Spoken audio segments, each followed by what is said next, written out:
Seja muito bem-vindo ao podcast Filosofia 2. Meu nome é Vitor Lima, eu sou o seu professor de filosofia de hoje e de sempre. Meu nome é Evelyn Lima e eu sou sua professora de filosofia cotidiana. Hoje a gente vai falar sobre um tema muito interessante do ponto de vista existencial. Você está vivendo ou você está só existindo? E a conversa de hoje vai ter como base um livrinho chamado A Morte de Ivan Ilitch, do Leon Tolstói.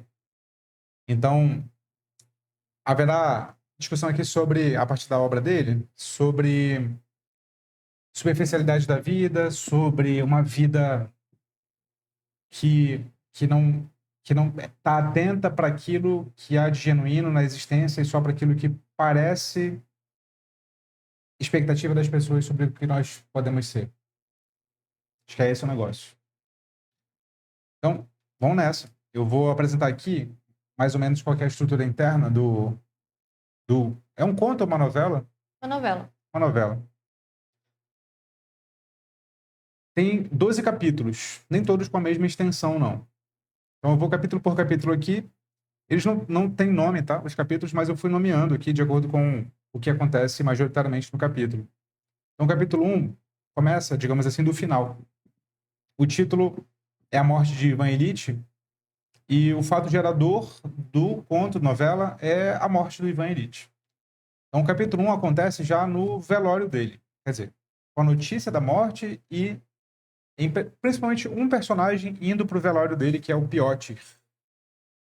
Eu nunca sei como pronunciar esse nome russo, né? Mas vamos lá, Piotr. Mas o capítulo 1 inteiro tem um conflito. Qual que é o conflito? O Piotr vai ao velório e ele tá querendo sair de lá o tempo inteiro para ir jogar com os amigos. É isso. Esse é o conflito do capítulo 1. E o capítulo 1 já dá alguns indícios do quanto a morte do Ivan Ilitch é irrelevante para os seus amigos. Ela é só mais um fato da vida. E o quanto a sua esposa, porque o Piotr lá pelas tantas conversa com ela, está mais interessada no dinheiro que ela pode extorquir do governo, porque o Piotr era um funcionário público, do que com a morte do marido.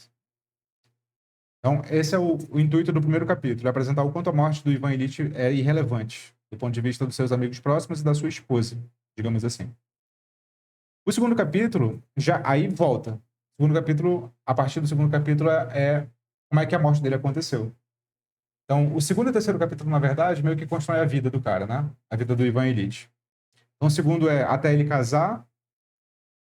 Então, eu coloquei aqui a vida de Ivan Ilitch, parte 1. E o terceiro é do casamento dele em diante. A vida de Ivan Ilitch, parte 2.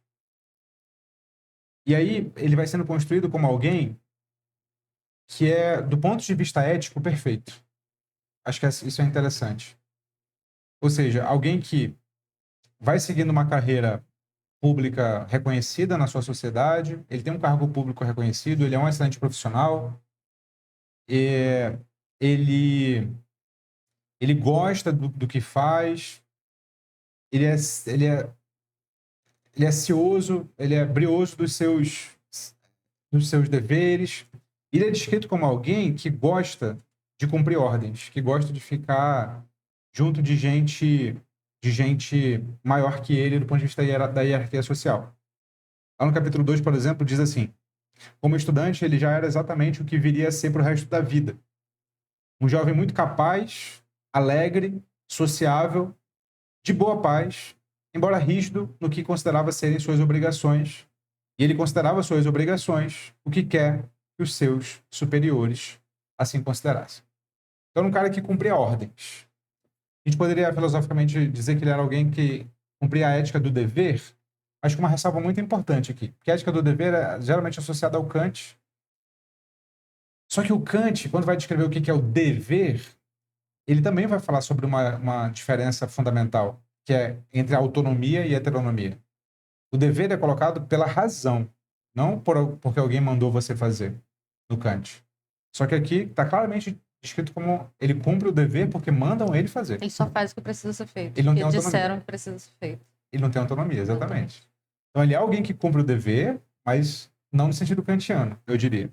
Então, essa é uma boa distinção. Esse é o Ivan Ilitch. É cumpridor das tarefas. É um homem cumpridor das tarefas. E ele está perfeitamente feliz com isso. Até que ele casa. E aqui eu selecionei um trecho que ele se parece com o Mersô. Porque lembra que o Mersô também declara que não ama a Marie? Mersô é o personagem do estrangeiro do Albert Camus, sobre o qual a gente já falou aqui nessa temporada. Ela pede para casar com ele, ela, a Marie, e o Mersô fala que tanto faz, né? Ele não é apaixonado por ela, ele fala, não ama ela, mas tanto faz.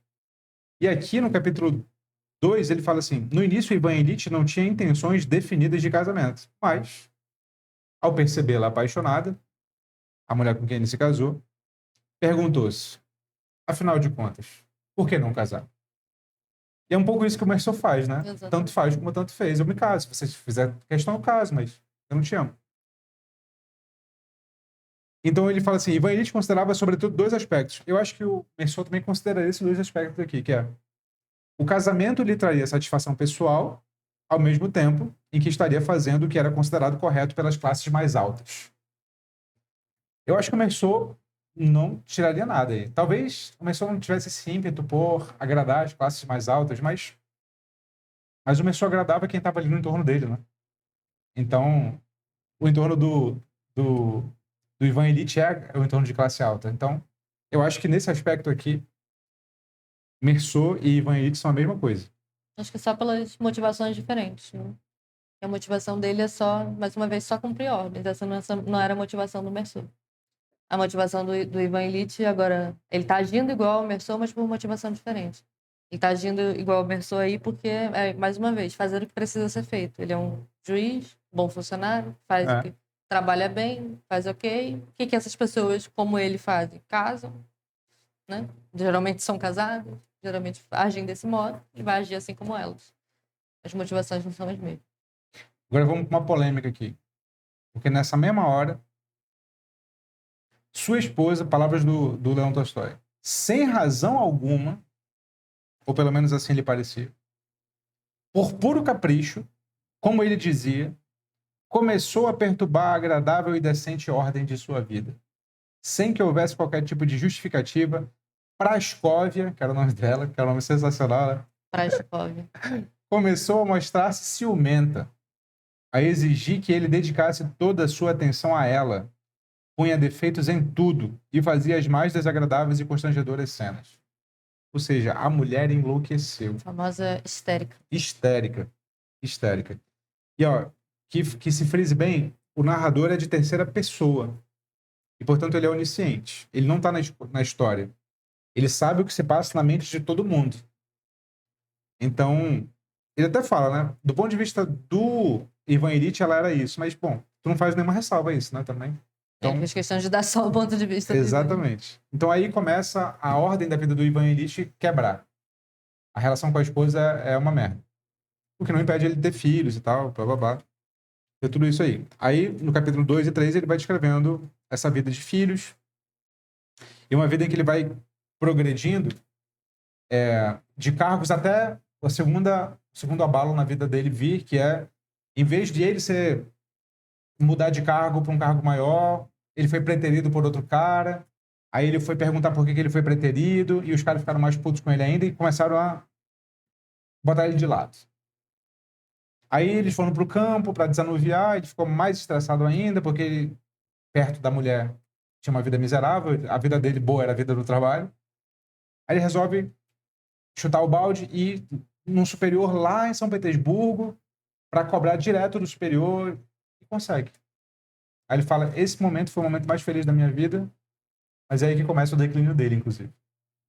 Porque ele consegue esse cargo, ganha mais, começa a mobiliar a casa dele assim, de modo bastante frenético e obsessivo, por perfeição e ordem, né? Que é tudo nos mínimos detalhes e tal. E lá pelas tantas, nesse processo de decoração da casa, quer dizer, quando ele já está decorando a casa, a mulher já se apaziguou um pouco mais, porque ela já melhorou de vida e tal. Eles começam a ter uma relação melhor com a mulher e com os parentes da mulher. E ele começa a decorar a casa.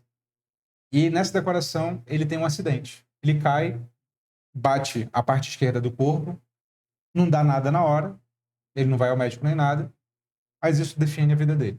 Porque é aí que começa a doença que vai levar à morte. Alguma coisa se rompe aqui dentro, fica meio ambíguo, que ninguém sabe o que é na verdade, É uma mas coisa meio misteriosa. parece que é o rim que se rompeu, o apêndice que se rompeu, alguma coisa assim. E ninguém sabe, né? Isso vai levar ele à morte, ele vai definhar de dor até o final da vida. Mas nessa etapa aqui tem um trecho que eu achei curiosíssimo, que ele fala assim, na realidade, ele tá falando do Ivan decorando a casa, né? O efeito da casa não passava do que normalmente é visto nas casas de pessoas que não são exatamente ricas, mas que querem parecer ricas e o máximo que conseguem é parecer-se com todas as outras pessoas da sua classe. Havia damascos, ébano, plantas, tapetes, enfeites de bronze, tudo muito sóbrio e bem polido, tudo aquilo que as pessoas de uma determinada classe social possuem para parecerem outras pessoas. Ou seja, ele ganhava bem, mas ele não era rico. Ele era um alto funcionário, mas não era rico. Isso era uma classe média, exatamente como a classe média hoje, né? É isso. A gente se esforça para ter os móveis dos ricos, mas a gente não tem o dinheiro que eles têm. E é claro que os nossos móveis vão ser muito de qualidade inferior. E qualquer pessoa que olhe sabendo que enxergar, vai ser. Tá querendo parecer o que não é, né? E ele é descrito assim, então. Então, ele vive sempre no limite. Com seus rendimentos aumentados, tudo ia bem. Aí abre um parêntese. Se bem que eles achassem. Se bem que eles achassem, como sempre, que mais 500 rublos faria uma boa diferença. É o pensamento recorrente da classe média. Sem dúvida, se 500 rublos, que equivaleria hoje, sei lá, a uns 1.000, 2.000 reais, 3.000 reais, faz diferença no seu orçamento é porque você não é rico. É exatamente isso. Não, mas eu ganho 30 mil reais. 3.000 reais faria diferença? Então você não é rico. Você não é rico. Exatamente isso. Ele é descrito como esse cara, funcionário público, zeloso dos seus deveres e tal, odeia a casa porque briga com mulher pra cacete, mas curte fazer o que curte. Ele fazia. Aí tem uma hora que ele compara o Illich a um artista, ainda nessa descrição da vida dele. Ele fala assim: essa arte de separar tão bem a vida oficial da vida real, Ivan Illich possuía no mais alto grau. E a prática associada ao talento natural tinham feito desenvolver esse talento a tal ponto de perfeição que muitas vezes, como os virtuosos, ele até se permitia por um breve momento mesclar suas relações humanas com as oficiais. Ele era descrito como um funcionário que nunca confundia as coisas com os seus subordinados e tal. Às vezes por até confundia, porque para ele era tão profissional na coisa da distância que fazer um gracejo aqui e ali para ele era também fazia parte do dever. Assim, e cansado, mas sentindo-se como um artista, um dos primeiros violinos da orquestra, depois de uma excelente performance, voltava para casa. Então ele é descrito como alguém que dominava mesmo esse negócio. Assim. O âmbito do trabalho era um âmbito para ele por excelência, porque o trabalho dava status para ele, dava amizades para ele, tudo entre aspas, né? Dava sentido e ordem à vida dele. Mais uma vez, como costuma ser para a classe média. Como costuma ser para a classe média. O trabalho, em geral, é mais central na vida da classe média do que é para a classe alta, por exemplo. Sim. E para a classe pobre também, né? Para a classe pobre também. Mas nesse sentido do livro é para a classe média. Sim. Ele falava assim... O trabalho não é propósito para a classe baixa, é sobrevivência. É sobrevivência, exatamente. Boa distinção, é verdade. O maior prazer de Ivan Illich era dar pequenos jantares para os quais convidava pessoas de boa posição social, e assim como sua sala de visitas parecia-se com todas as outras, também suas agradáveis festinhas nada tinham de originais. Mas, o maior prazer de Ivan Illich era dar pequenos jantares. Eram os famosos jantares de gente inteligente, como diz o Pondé, né? Jantar de gente inteligente, que ele chama de inteligentinho. É isso, né? Você chama as pessoas, não porque você gosta delas, mas porque você gosta do ambiente que elas criam, né? Quando elas estão juntas e tal. É isso. Eu ia falar, é um pouco isso, mas é profundamente isso. E mais uma vez, porque você precisa fazer isso para se manter nessa vida que ele está tentando manter também. Exatamente. É mais uma das regras que ele precisa cumprir. Mas a questão é que o Ivan Illich não é visto como alguém que faz isso só por obrigação no sentido de eu só estou fazendo isso para cumprir tabela. Não ele é um de fato fardo. era essa pessoa. Não ele é um fardo. Esse valor. Não é um fardo, mas ele segue Sabe quando a gente brinca da pessoa que segue a cartilha ideológica? Sim. É nesse sentido que eu tô falando de regra. Ele segue a cartilha completa daquilo que ele precisa ser para cumprir bem o seu papel. E não no sentido de, é um fardo, eu preciso seguir essa regra passo a passo. Mas ele seguia o passo a passo. No final das contas, ele fazia exatamente tudo que ele precisava fazer, mas não no sentido do peso da coisa. Ele fazia isso porque ele encarnava de verdade o papel. Aí tem um trecho aqui que fala também, faz uma gradação interessante para dizer quem ele era. A ambição era sua maior fonte de prazer no campo profissional. A satisfação de suas vaidades no campo social. Mas seu verdadeiro deleite era o whist, que é um jogo carteado. Jogar uma partida séria, inteligente, quando as cartas o permitiam, seguida de uma boa janta, um bom vinho. E quando ele ia para a cama depois do jogo, especialmente depois de ganhar um pouco, ganhar uma soma muito alta era desconfortável. Ivan Elite deitava-se para dormir especialmente feliz. Ele curtia a socialzinha, né? Jogar um LOLzinho. Não é não, Gabriel? Jogar um LOLzinho hoje? Sim, isso não. Sabe não? As pessoas ainda jogam LOL. Jogam LOL ainda? As pessoas já passou, já. Joga, né? Então ele gostava de jogar um LOLzinho com a galera. E jogar um CS. Por isso né? que ele chama a gente de velho. Jogar um CS. Jogar um LOLzinho com a Não, galera. Pô, LOL não é coisa de velho. Não, eu sei, mas é toda a expressão. Não, quer ver a expressão de velho? Jogar um LOLzinho com a moçada. Pô, aí ainda nem velho pra gente. Aí eu vi nossos pais falando. É nossos pais. Então, o Ivan Elite é esse cara. É o cara que estava perfeitamente encaixado. Encaixado, sim, na vida. Aí, meu amigo, vem a doença decorrente daquele acidente. Ivan Elite, às vezes, queixava-se de um gosto estranho na boca e uma sensação desconfortável no lado esquerdo do estômago. Inicia o capítulo 4. Esse é o início do capítulo 4. E essa dorzinha e esse gosto amargo na boca sempre aparecem quando a dor aparece. E a partir do capítulo 4 até o último, é isso progredindo. Progredindo. No capítulo 4, ele já muda de humor. Então, as brigas com a esposa já passam... Antes era meio a meio. Às vezes era a esposa que começava, às vezes era ele. Quase sempre era a esposa. A partir do capítulo 4 é sempre ele quem começa.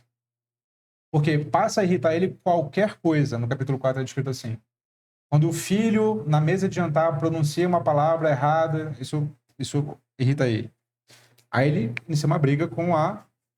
Esqueci o nome da mulher. Proskóvia. Eu ia falar Praskóvia, mas é Proskóvia. Mas se duvidar, a pronúncia deve ser Praskóvia. Dostoiévski não é Dostoiévski? Dostoiévski. Que é muito pior do que Dostoiévski. E aí as coisas começam a virar. A partir do capítulo 4. Porque a partir do capítulo 4, ele começa a ter relações... Ele começa a se confrontar no espelho. Acho que é essa mudança que passa a acontecer. O primeiro confronto dele no espelho vem um médico, que ele vai consultar, e o médico o trata exatamente como ele trata qualquer outra pessoa. Burocraticamente. É o primeiro baque, ele fala assim, porra, eu perguntei pro médico se era grave, e o médico me respondeu só, é tudo que eu tenho pra te falar, como se fosse um simples protocolo que ele estivesse seguindo, e é. E o cara não viu que eu tô sofrendo? E a resposta é não, o cara não viu que você está sofrendo porque é assim que agem pessoas que só pautam sua vida protocolarmente, né? Então esse é o primeiro baque existencial, digamos assim. O mundo dele começa a se desestabilizar aí. Tem uma coisa que ele não consegue resolver, que tira ele do sério, e quando ele vai tentar tratar, as pessoas tratam ele de modo burocrático. Então, beleza, esse é o capítulo 4. O capítulo 4 termina assim, ó. E é com essa certeza, mais a dor física e mais o terror, que ele vai para a cama.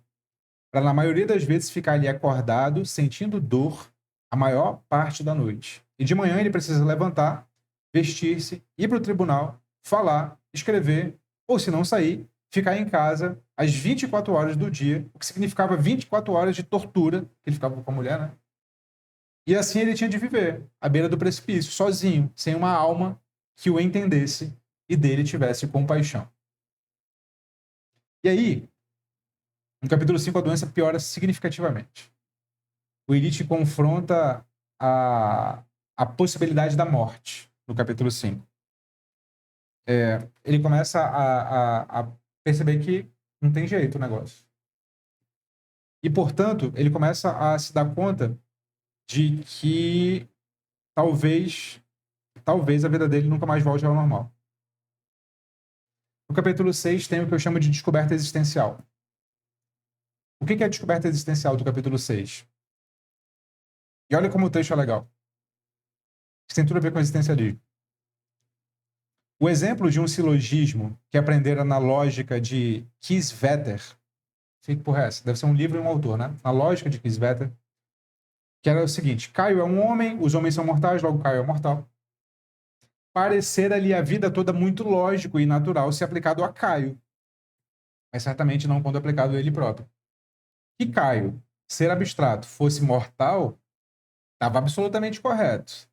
Mas ele não era Caio, nem um ser abstrato. Não, havia sido a vida toda um ser único, especial. Por que eu chamo essa descoberta existencial? Porque quando o Kierkegaard vai falar disso, ele fala exatamente isso. Eu sou um indivíduo, eu sou uma existência. Como falava Aristóteles, aquilo que é impossível de ser abarcado por um conceito. Até agora, na vida dele, ele era abarcável por um conceito. Ele era um funcionário público, um pai de família, que cumpria certas funções sociais. Genérico, né? Como todos os amigos dele eram. Só que agora, ele era alguém que sentia dor. E a dor é o exemplo maior da subjetividade, né? Só você sabe a dor que você sente. Eu não sei a dor que você sente. E ninguém entende a dor que ele sente. Nem os médicos entendiam, né? E aí é um capítulo em que ele enfrenta a dor, assim, de modo direto. Direto. Beleza. E aqui ele inclusive descreve a dor como uma espécie de Deus, uma divindade que está diante dele. Ele fala assim: a dor chegava e postava-se frente a ele, olhando-o, afrontando-o, e ele enrijecia de pavor, a visão escurecia e perguntava-se se ela, a dor, existia realmente. O trabalho já não podia, como antigamente, esconder dele o que queria que ficasse escondido e que suas atividades não podiam definitivamente livrá-lo dela. E pior de tudo, ela chamava constantemente sua atenção não para fazê-lo tomar alguma providência, mas simplesmente para fazê-lo olhar direto no seu rosto e, sem poder fazer nada, sofrer indescritivelmente. Sabe o que a dor faz aqui? E é interessante o quanto ela faz isso. Eu nunca tinha parado para pensar nisso, na verdade. A dor faz com que ele saia de tudo aquilo que quer dizer, a dor faz que ele volte para ele mesmo. Como a dor é no corpo, e a dor é lancinante, ele tem que prestar atenção nele, no que está acontecendo com ele. Só que a vida inteira dele era ele fugindo dele mesmo, né? Ele cumprindo funções que não eram exatamente vindas de deliberação própria. Era uma vida que foi construída para que ele seguisse. Não é? E a dor cumpre esse papel existencial. Ela faz com que ele se volte para si e passe a se observar e, aos poucos, vendo o quanto a vida dele é vazia mesmo, né? Beleza, esse é o capítulo 6.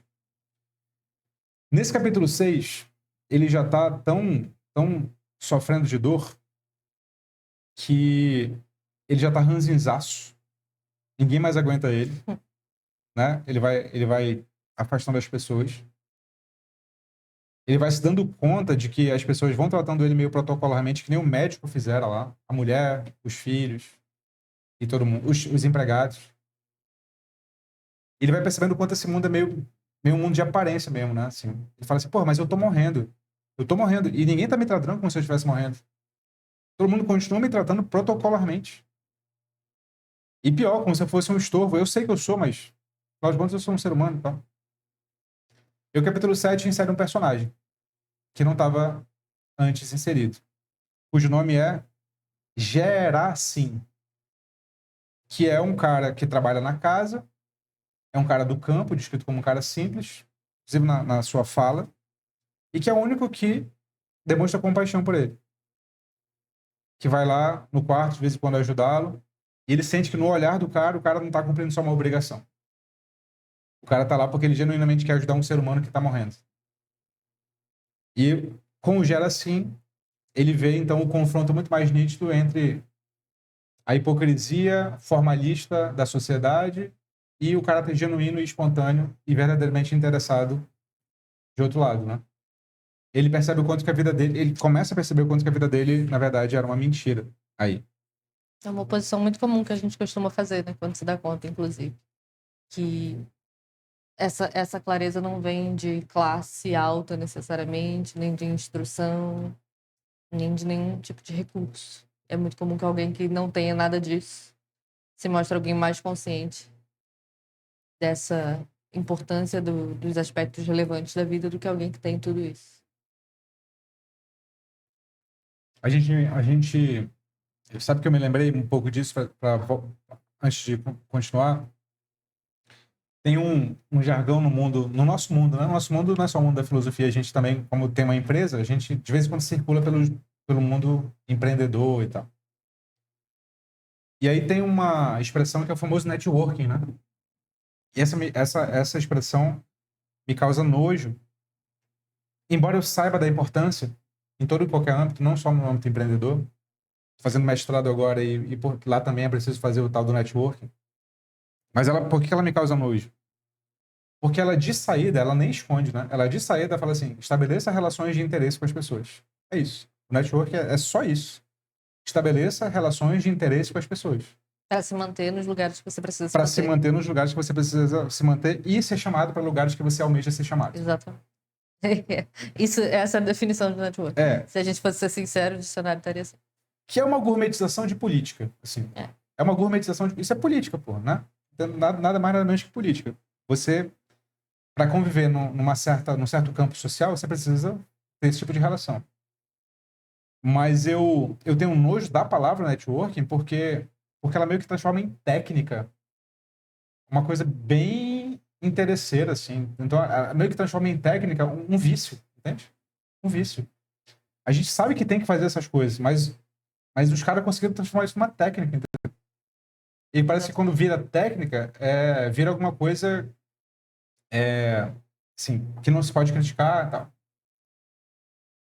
E essas relações, esses encontros que a gente tem com pessoas que não estão interessadas, né? O Gerassi não estava interessado no dinheiro do Ivan Illich. Não estava interessado em nada, né? Era só assim, tem um ser humano, ele até fala isso. Não, senhor, eu tô aqui porque não vai me custar nada, né? O senhor tá doente, afinal de contas, né? É uma coisa que qualquer um faria por qualquer um. Aí o narrador em terceira pessoa completa. Gerassi estava querendo dizer com isso que ele está fazendo de espontânea vontade, até porque ele esperava que alguém fizesse isso por ele, quando ele precisasse. E de fato é isso, né? Eu não estou fazendo isso porque você vai me trazer uma recompensa. Eu estou fazendo isso porque eu quero que essa seja uma prática tão espraiada que alguém faça por mim, não você faça por mim. É uma troca direta. Eu não estou pensando numa troca direta, eu estou pensando em cultivar um certo hábito que para todo mundo vai ser legal. Cultivar uma forma de agir. Exatamente. Não uma troca com uma pessoa específica. O network, de certa forma, ele tenta trazer a política, que é uma forma de agir, para uma técnica para ser usada com cada pessoa que você encontra. Exato. E aí acaba que você não abre margem mais para relações que são genuínas. E a palavra genuína é sempre muito... Ela corre o risco de ser clichê. Mas eu acho que um dos elementos de ser genuíno é ser desinteressado. Desinteressado. Essa palavra é melhor. Porque é só quando você é desinteressado que você ouve. Porque ouvir passa por um lugar de... Eu não sei exatamente onde vai dar o que você está falando. Eu só queria que você continuasse falando. Ouvir tem um pouco disso. O network não. Eu quero que você chegue no exato momento em que eu posso pedir de você alguma coisa ou mostrar para você que eu sou capaz de alguma coisa, para que você pense em mim quando você precisar, né? E aí isso é necessário, mas faz com que escorregue pelos dedos a possibilidade de aprofundamento de relação. De certa forma, o que ele está percebendo aí é que ele só tinha um tipo de relação interessada ou interesseira. As duas coisas. Porque ele está descobrindo uma relação que não é assim, né? Ele passou a vida inteira tentando se comportar da melhor forma na classe que ele estava inserido, né? Exatamente. Exatamente. E aqui começa a mudança existencial. Esse capítulo fala assim: a farsa desgostava-o profundamente. Nesse capítulo, atormentava o fato de que se recusassem a admitir que eles e ele próprio bem sabiam, mas insistiam em ignorar e forçavam-no a participar da mentira. A mentira é que ele estava morrendo e continuavam fingindo que ele ia melhorar. Então, esse é o capítulo 7. No capítulo 8, eu coloquei aqui a farsa social se mantém, porque é um capítulo em que ele vai ao teatro, ele pede para a esposa para ir ao teatro e tal. E será que é esse capítulo? Ou eu me enganei? É. E aí fazem de novo como se nada tivesse acontecendo. Só que nesse capítulo 8, uma coisa é interessante. Isso vai até o último capítulo, que é o apego dele à vida. Ele já se deu conta que a vida dele é uma merda, só que ele não quer morrer.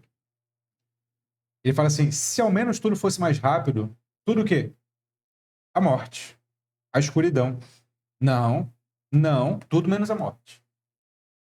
Ele não aceita que vai morrer, não aceita que, quer dizer, ele aceitou que vai morrer, mas ele não quer morrer. Ele ainda é profundamente apegado à vida porque ele quer continuar vivendo. Capítulo 7. Capítulo 8, 9. Esse era o capítulo 8. Capítulo 9 vem mais propriamente a crise existencial.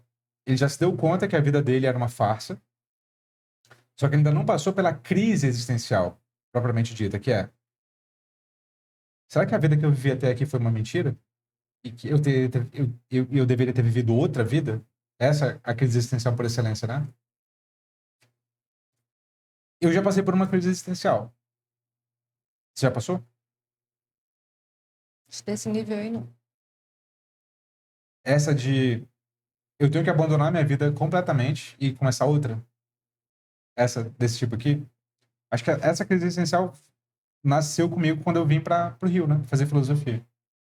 Estava fazendo direito, tinha acabado de conseguir a bolsa de estudos para estudar direito na Espanha, e lá eu me dei conta que não é essa vida que eu quero, pô. Essa vida que meus pais querem, essa vida que as expectativas sobre mim querem, não é a vida que eu quero.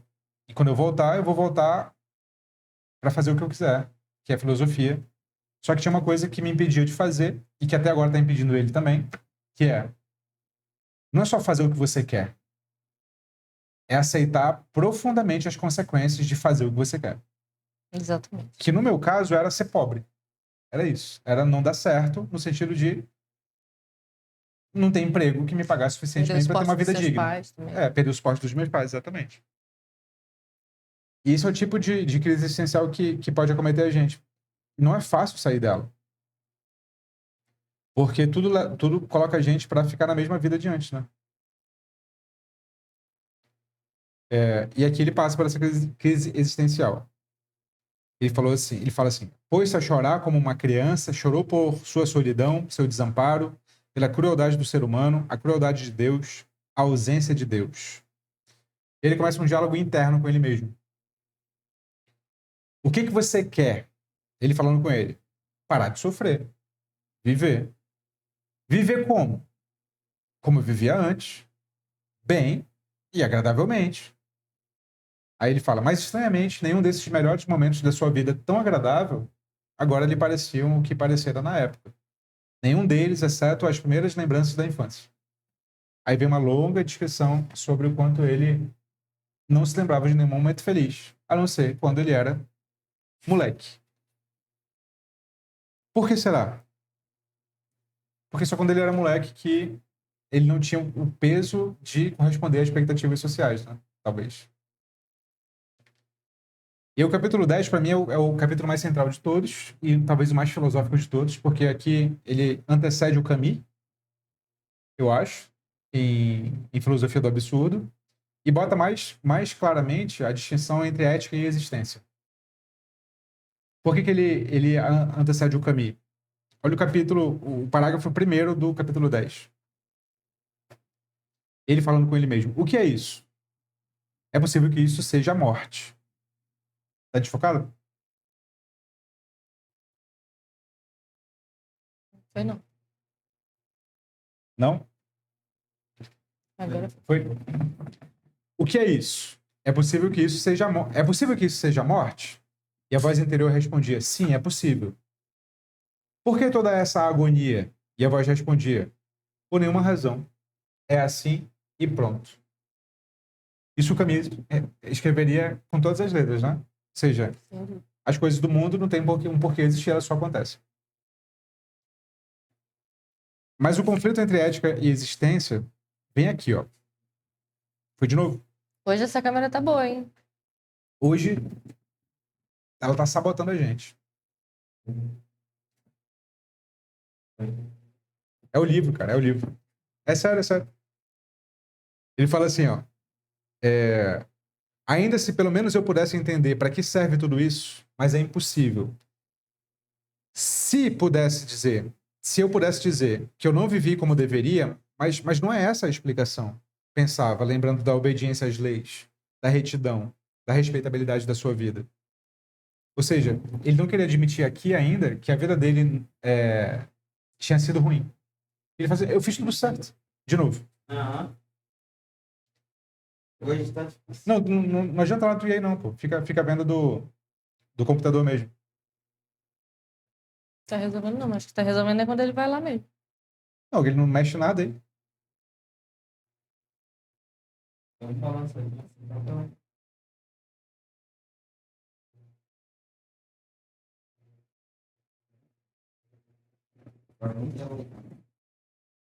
Será que houve dessa vez?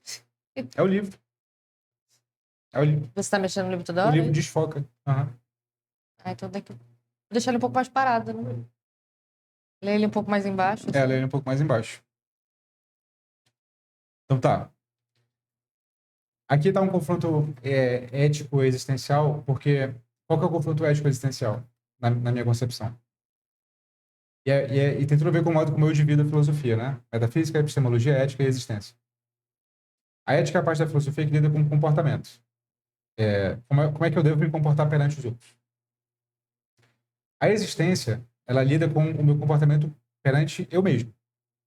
Então, as duas lidam com o comportamento, mas uma com um comportamento coletivo e a outra com um comportamento individual em relação a mim. Muita gente é incapaz de entender isso porque elas acham assim, não, mas basta que eu me comporte coletivamente, né? Basta que eu esteja bem coletivamente. O Ivan Illich é a prova de que não. Entende? É um exemplo vivo de que não.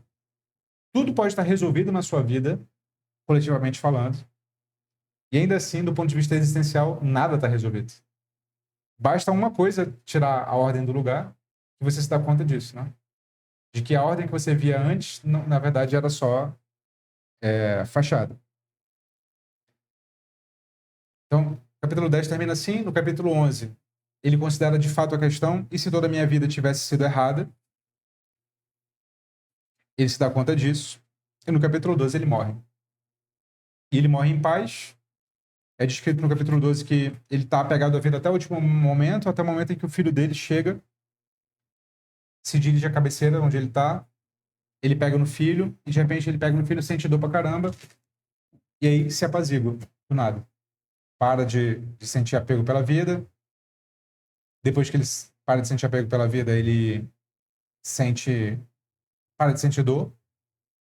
O narrador descreve como se esse processo tivesse durado 2 horas, só que para ele durou um instante. Ele morre em paz. E essa é a coisa. Então, a história do Ivan Illich pode ser lida, então, como, na minha percepção, como uma grande narrativa de descoberta de que a ética e a existência são diferentes. E que, se você baseia a sua vida só no campo ético, a sua vida não tem sentido genuíno. Boa. E que você precisa, portanto, ligar para esse aspecto mais fundamental de quem é você, que é o aspecto existencial.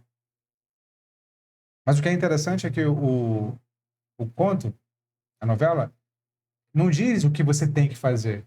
O objetivo do conto é só que você se dê conta de que você precisa dar atenção para esse outro aspecto. Ele não... A reflexão sobre a sua vida tem que ser sua. Tem que ser sua. Exatamente. Tem que ser sua. Não te entrega a reflexão de o que você pode estar fazendo errado na sua. Só no aspecto macro, que é nessa divisão que você propôs. E o que o conto te levou a pensar? Eu já fui meio que comentando, né, o que eu Não, achava. acho que você já abarcou tudo o que tem de relevante. Eu concordo com você. Eu acho que esses aspectos que você trouxe já são os mais centrais.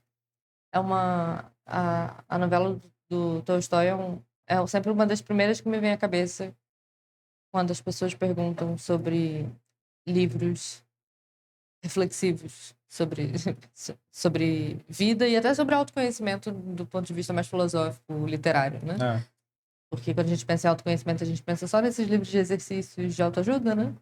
Mas esse é um ótimo exemplo de que é um livro de literatura para autoconhecimento. Como a gente acabou de mencionar, ele propõe uma reflexão de que você pode estar provavelmente negligenciando um aspecto da vida importante.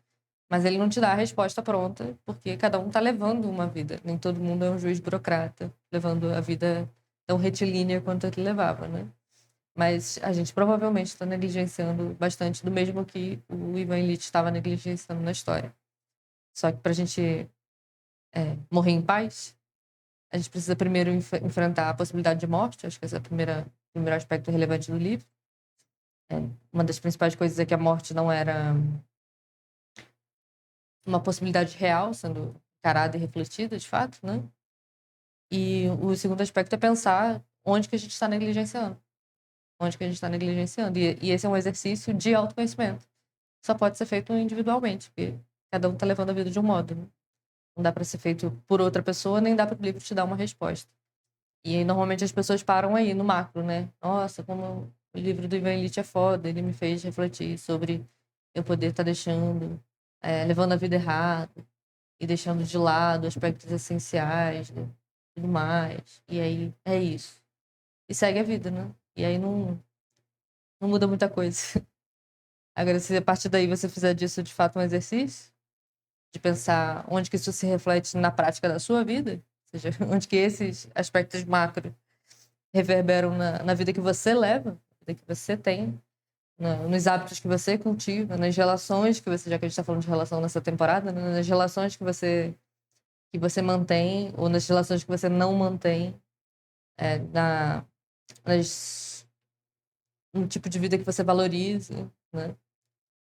Até no tipo de vida material que você valoriza mesmo. O livro passa por esse aspecto, né? Quando ele está montando a casa dele, nas decisões que você toma e tudo mais. Então, eu gosto desse livro por ele ser um livro bastante reflexivo.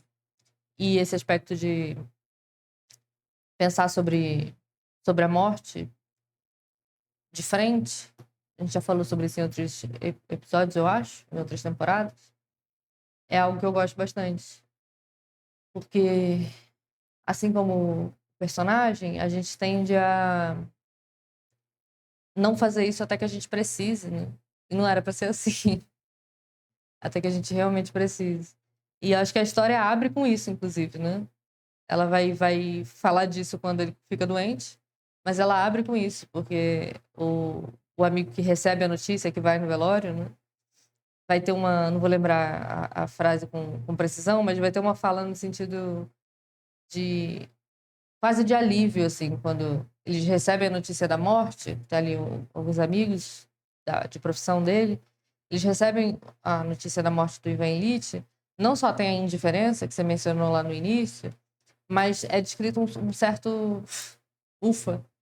Esse ufa é um pouco de não fui eu, então tá tudo bem. Não, é descrito isso mesmo. Não é nem um pouco de, não. É porque eu não lembro com O precisão, narrador então fala, o pensamento que corria na mente do Piotr é, mas não foi comigo, ainda bem que não foi comigo.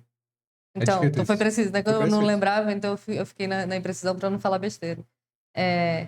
E isso não é colocado aí à toa, porque essa ideia de que a gente não pensa na morte e refletir sobre a vida, a melhor vida que eu deveria estar vivendo, para não refletir lá em cima da hora, como o Ivan Illich fez, ou seja, numa hora que não dá mais para fazer nada, eu preciso refletir sobre a morte. As duas coisas são inseparáveis nessa visão aí. Eu nunca vou conseguir viver uma vida mais adequada desse modo se eu não estiver constantemente pensando sobre o fim dela. Porque é só pensando sobre essa finitude que eu consigo me dar conta constantemente dos caminhos errados que eu posso estar tomando. Mas tu não acha isso meio artificial, não? Que é assim, tem que pensar na morte. Todos os filósofos essencialistas e os históricos já falam isso, né? Lembrar da morte constantemente, Memento Mori fala sobre isso.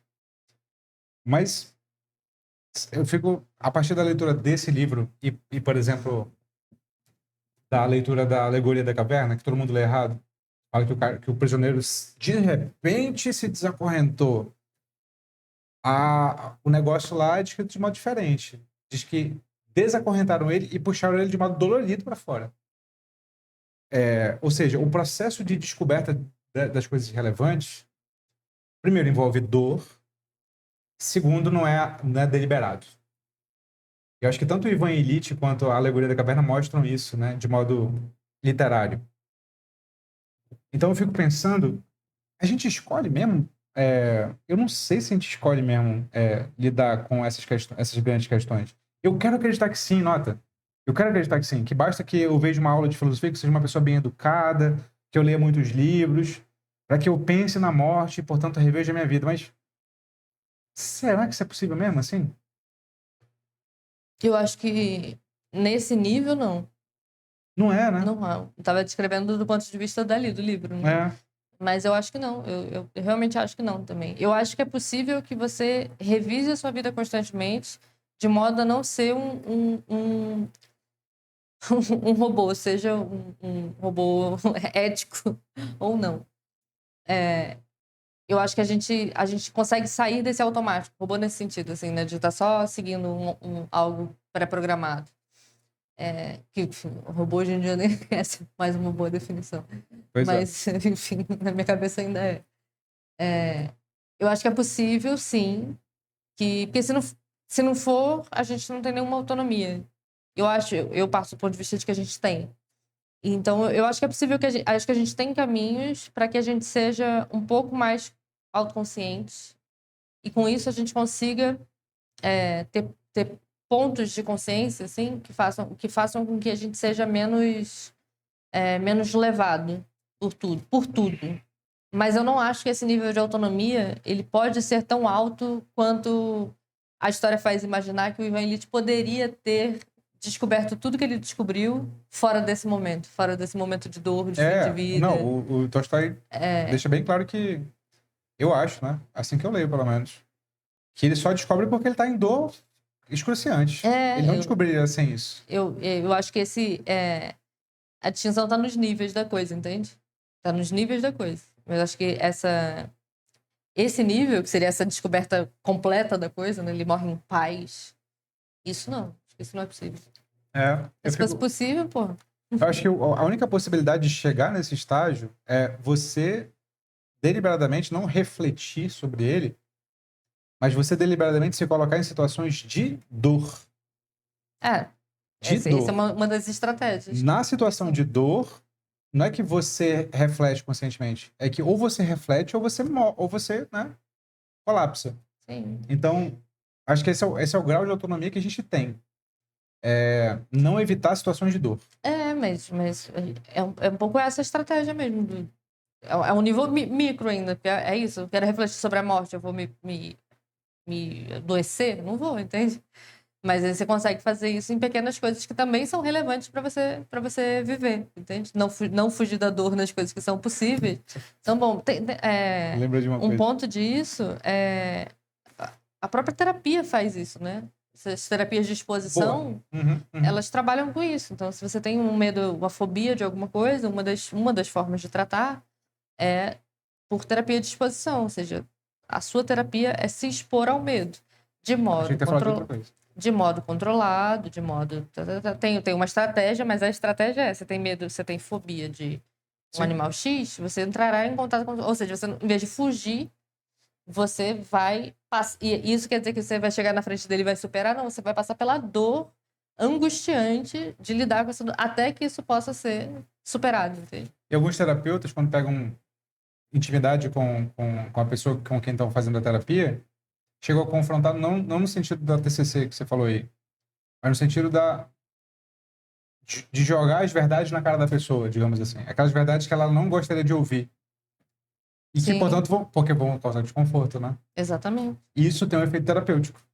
Tem, sem dúvida, tem. Você passou por isso, né?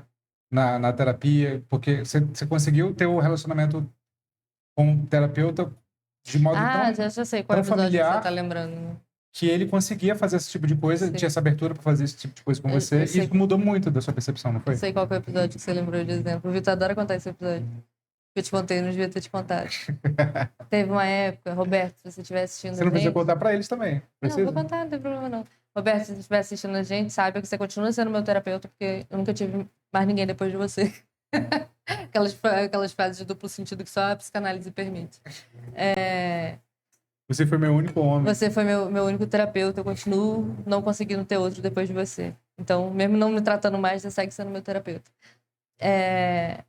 O Roberto foi o único terapeuta com quem eu me dei bem, e, enfim, depois de algumas tentativas com psicólogos de TCC, inclusive, e outras abordagens, foi a única pessoa com quem eu desenvolvi tal do processo de análise, que para mim é muito difícil, né? Então a gente chegou nesse estágio aí. E aí teve uma época que, né, eu e o Vitor tava numa crise aí de casamento. Para quem não sabe, eu e o Vitor já estamos juntos há 10 anos, né? E casados há 7.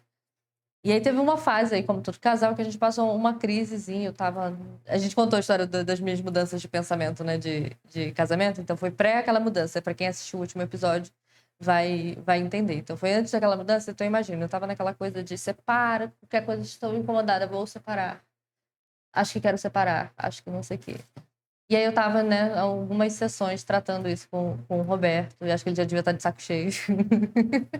Com as minhas crises adolescentes, praticamente, de possíveis divórcios, das 1001 vidas que eu acho que eu poderia estar vivendo. E aí um belo dia, eu não lembro mais o contexto exato, né, mas numa dessas sessões tratando sobre isso, eu falei que eu achei que talvez se eu não tivesse casada, eu podia estar vivendo sei lá o quê, outra vida. E que talvez eu não sei, será que eu quero separar? Eu quero separar, Roberto? Ele falou, então separa, pô. Separa. Liga pro Vitor, separa. Eu falei, você não falou que quer separar? Separa, pô. É só separar. Falou que só separar. Separa. Quer que eu espere? Ligar? Liga aí. Vai te dar mais coragem? Separa. Não quero. Eu não quero, não. Enfim, era só crises maltratadas. Maltratadas ficou, né? Ficou dúbia a palavra, enfim, mas não tratadas. Sendo, enfim, manifestadas de maneira inadequada. Então, às vezes, a gente precisa de... O confronto é uma das estratégias de se colocar no desconforto para encarar a solução de um problema que você não consegue encarar de outra forma. É. O confronto é doloroso, né? O Ivan Illich só consegue se confrontar a si mesmo quando ele sente dor.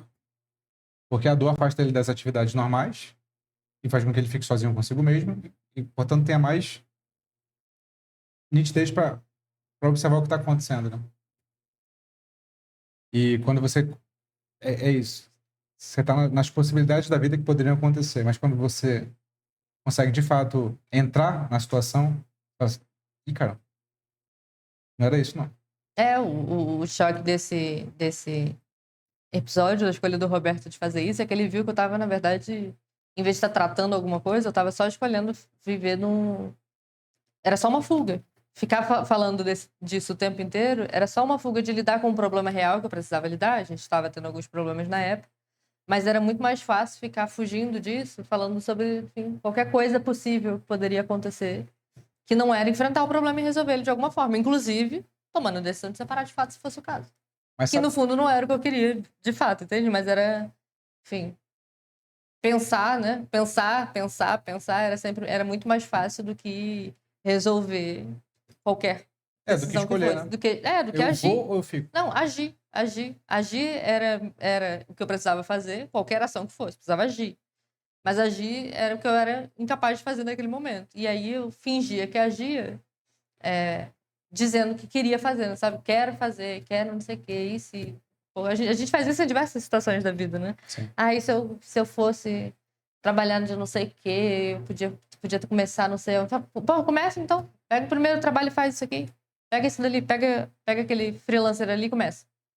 Ah, não, mas é porque se eu pegar o freelancer, eu não sei se eu vou pegar, porque eu não vou ganhar muito. Tá fazendo alguma coisa? Não, então pega o freelancer, pô. mas Mas não esse é minha trabalho- área, sabe? é. Não é minha área. Eu tô sem trabalhar. Mas não é minha área. Eu não sei se eu começo por algo que não é minha área, se eu espero aparecer algo na minha área. Tu não queria trabalhar? Então pega. E tu fica assim, é muito mais fácil ficar pensando se é ou não é a melhor opção, se eu faço ou não faço, os riscos, os medos. Tem uma punhetagem nisso, de certa forma. Tem. Tem uma segurança na angústia, né? Tem uma segurança na angústia. Por isso que é uma punhetagem. É. Esse Eu- tipo de angústia traz uma certa segurança. Eu tava lembrando do... Mas tem um caminho que, assim, é seguro que você vai encontrar o autoconhecimento. É fazer um documentário sobre a sua busca pelo autoconhecimento. Quem pegou, pegou. Esse caminho é seguro. Esse caminho é... Se você quer mostrar quem você é genuinamente, No seu ou seja, íntimo, no seu íntimo, quando ninguém tá observando, o que você faz? mostra Você pra milhões de pessoas. faz um documentário sobre como é o seu íntimo. Se Mostra autoconhecendo. se autoconhecendo. Você tem um caminho de autoconhecimento. É tipo, se esse. você quer meditar para silenciar a mente, você filma a sua meditação. Chama sua meditação. Se é uma coisa mais propícia para ser filmada do que meditação, eu não sei. Exatamente. Então, é isso, cara. É um caminho que não é público. Não dá pra você alardear também, né? Esse processo de tomada existencial da vida. Eu não sei se é um caminho de autoconhecimento, porque também já virou um clichêzaço, né, esse negócio do Essa palavra autoconhecimento. já tá tão desvirtuada que toda vez que a gente fala já parece que era melhor não ter falado. Né? Eu acho que é um caminho mais de autorrealização do que autoconhecimento. Sabe por quê? Porque quando eu penso em autorrealização, eu estou pensando em você agir, como a gente estava falando agora, de modo responsável. O que é agir de modo responsável? É agir aceitando as consequências da sua ação. Eu acho que, em grande medida, a gente age na inércia ou a gente age idealizando o negócio e não aceitando o que pode vir dali. Isso causa as mais diversas crises, as mais diversas... Esses são os dois situações. padrões de comportamentos que a gente mais cai o tempo inteiro. Esses dois que você mencionou por último. Inércia e idealização. Inércia e idealização. Que são os que deixam a gente em crise. Exatamente. É por isso que a gente tá o tempo inteiro em crise com a vida que a gente tá levando. Porque, em geral, a gente tá decidindo com base nessas duas coisas. E, cara, tem um livro que você comprou. Me dá esse livro aí, Decidindo Gabriel. não, agindo. Né? Joga aí. Pode jogar não, ele pode aparecer na câmera. Você Ele não comprou quis esse- que você aparecesse na Você câmera. comprou assim. esse livro, eu ia fazer isso com o Gabriel, né? Não sei se ele quer aparecer, como é que eu ia mandar ele aparecer. É misterioso. Vocês não vão saber qual é a cara do Gabriel. Sociedade Paliativa, né? Do Byung-Chul Han. O pessoal adora o Byung-Chul Han. Eu li só um livro dele. A gente vai falar sobre um livro dele aqui ainda nessa temporada. Não vai ser esse. Não vai ser Ou isso. pode até ser. Esse também caberia. Talvez a gente fale. A gente pode fazer um extra. É. Mas A gente fale sobre os dois, se der tempo sabe de qual que é ler. a tese desse livro? Que eu tava lendo aqui? Olha a primeira linha. Dize tua relação com a dor, eu te direi quem és. Ele está citando alguém, né? Que é um cara chamado Junger, que tem um livro chamado Sobre a Dor. Esse ditado é Ernest Junger.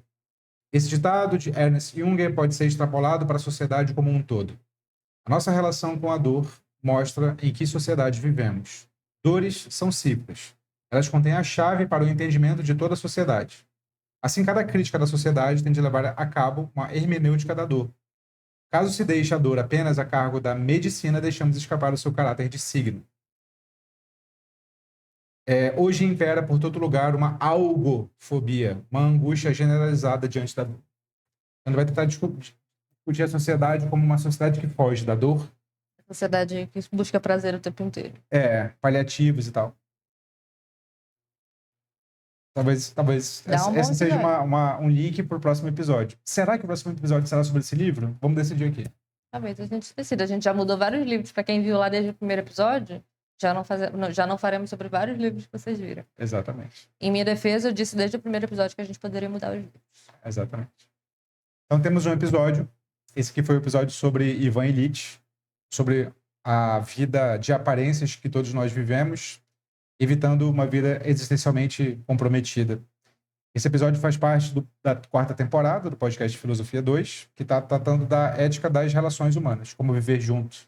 Inclusive, como viver junto com a gente mesmo. né?